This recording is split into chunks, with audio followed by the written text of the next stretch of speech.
ভারতের ধনকুবের গৌতম আদানির মালিকানাধীন প্রতিষ্ঠান থেকে বিদ্যুৎ ক্রয় অর্ধেকে নামিয়ে এনেছে বাংলাদেশ।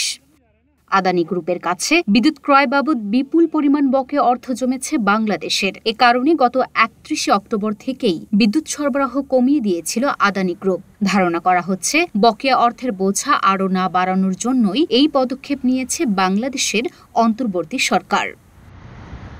তবে বাংলাদেশের বিদ্যুৎ সরবরাহ প্রতিষ্ঠান বাংলাদেশ পাওয়ার ডেভেলপমেন্ট বোর্ড জানিয়েছে, আবহাওয়াগত কারণে বর্তমানে বিদ্যুতের চাহিদা কমে যাওয়ার কারণেই বিদ্যুৎ ক্রয় কমানো হয়েছে। বাংলাদেশের সাবেক প্রধানমন্ত্রী শেখ হাসিনার নেতৃত্বাধীন সরকারের আমলে ২০১৭ সালে আদানি গ্রুপের সঙ্গে বিদ্যুৎ ক্রয় বিষয়ক চুক্তি করেছিল বাংলাদেশ। ২৫ বছর মেয়াদী সেই চুক্তির শর্ত মেনে ঝাড়খণ্ডের গোড্ডায় ৮০০ মেগাওয়াট বিদ্যুৎ উৎপাদনে সক্ষম একটি তাপভিত্তিক বিদ্যুৎ কেন্দ্র নির্মাণ করে আদানি গ্রুপ। শুধু বাংলাদেশে বিদ্যুৎ সরবরাহ করার জন্য এই কেন্দ্রটি নির্মাণ করা হয়েছে। আদানি ছাড়াও ভারতের আরও কয়েকটি সরবরাহকারী প্রতিষ্ঠান থেকে বিদ্যুৎ ক্রয় করে বাংলাদেশ। সেসব প্রতিষ্ঠানের কাছ থেকে প্রতি ইউনিট বিদ্যুৎ ৯.৫৭ টাকা দরে কেনা হয়।